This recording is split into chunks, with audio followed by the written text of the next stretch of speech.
Hi there, Shana Tova. It's Rabbi Adam Stein with 5 Minutes of Torah with the BI Rabbi. I want to wish you a Gemar Chatima Tova. May the finishing of your being written in the book of life go well. It's a hard phrase to translate, sometimes a hard phrase to say. I'm just sitting here with all of our honey dishes. My wife and I seem to have gathered a lot over the years from gifts and things, wedding and otherwise. Even when Rosh Hashanah comes around, it seems like we can have one honey dish per person at our meal, and meals cannot be that big nowadays. Cute one from my son from school. Anyway, I wanted to follow up a little bit with my sermon from the second day of Rosh Hashanah.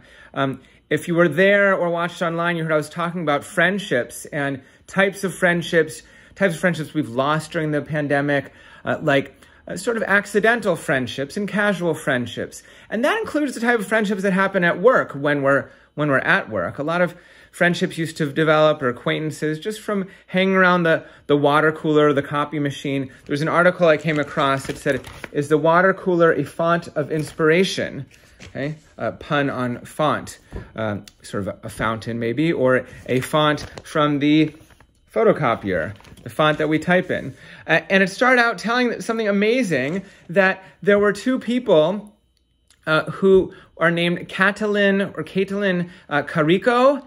She's a professor, and Dr. Drew Weissman. They met at the photocopier in 1997, and their chance meeting there led to really the foundation for the Pfizer and Moderna vaccines. This led to the research.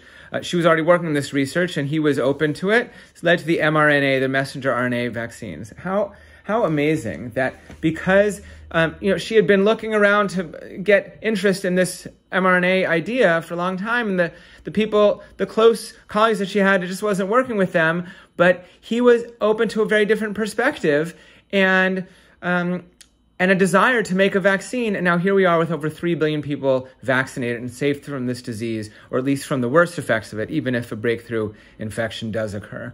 And speaking of these vaccines, I was reading an article the other day, an opinion piece. It was by, you can see here, the vaccine breaking through some chains, because this vaccine, this article is about vaccine mandates like we have now in BC. And it's written by two leaders of the ACLU, the American Civil Liberties Union. And in the US, this group protects all sorts of freedoms, like even the freedom to say really disgusting and vile things, anti-Semitic things, etc.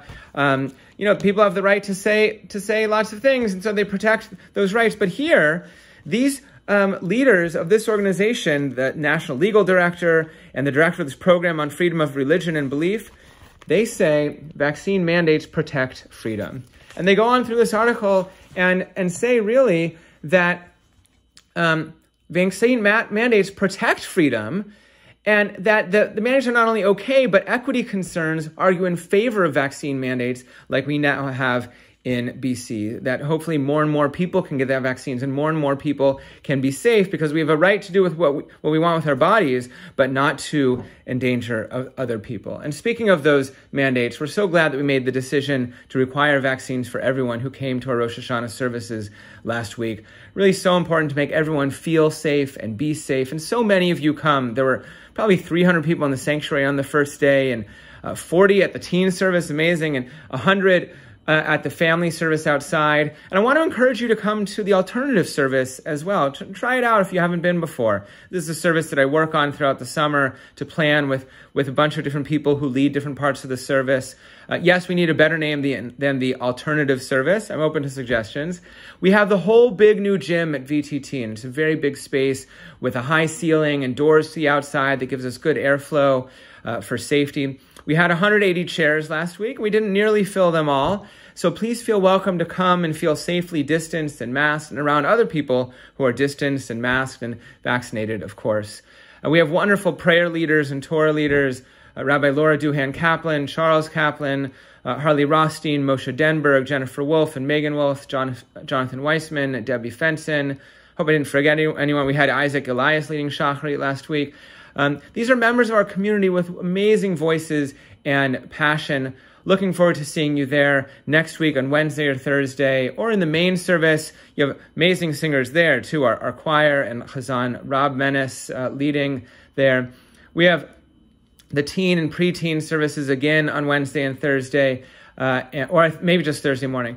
And of course, we have child mining throughout, child mining for the little ones and medium-sized ones, and activities for the little ones also. So great things coming up for Yom Kippur next week for us to really connect again and feel safe around each other. And of course, you can watch at home as well, just like last week. And pretty soon, we'll be getting into Sukkot and Simchat Torah. Shana Tova, and again, Gemar Chatima Tova.